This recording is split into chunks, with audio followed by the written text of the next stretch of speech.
Cyber पोलिसांनी 80 लाख रुपयांच्या फसवणूक प्रकरणात पालघर येथून 2 आरोपींना अटक केली आहे. अटकेतील महिलेला सहाय्य पोलीस उपनिरीक्षक राजेश जाधव याने मुलीला पाठव 10,000 रुपये देतो आणि गुन्ह्यातून वाचवण्यासाठी प्रयत्नही करतो अशी मागणी बुधवारी सकाळी केली. हा प्रकार पुढे येताच पोलीस अधीक्षक अर्चित चांडक यांनी तातडीने दखल घेत राजेश जाधव यांना तडकाफडकी निलंबित केलं. तसेच सिव्हिल लाईन पोलीस ठाण्यात गुन्हा दाखल करण्यात आला.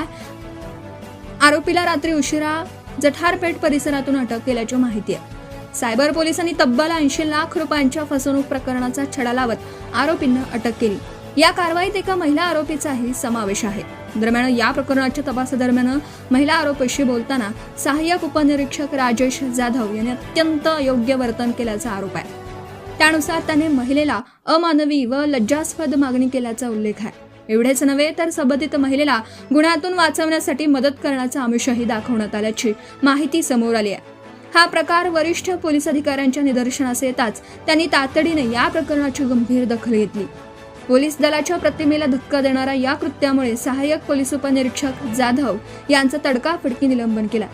तसेच त्याच्या विरुद्ध रात्री उशिरा फौजदारी गुन्हा दाखल करण्यात आल्याची माहिती संबंधित अधिकाऱ्यांनी दिली. तपास प्रक्रियेतच काही अधिकाऱ्यांकडून होणारे असे गैरवर्तन गंभीर चिंतेचा विषय ठरतोय. या घटनेमुळे पोलीस विभागात खळबळ उडाली आहे. सत्यशोधक न्यूज चॅनलसाठी मुख्य संपादक संतोष गवई. सत्यशोधक न्यूज चॅनलसाठी Kishan Gawai, Pailpala. Subscribe now and press the bell icon. Never miss an update.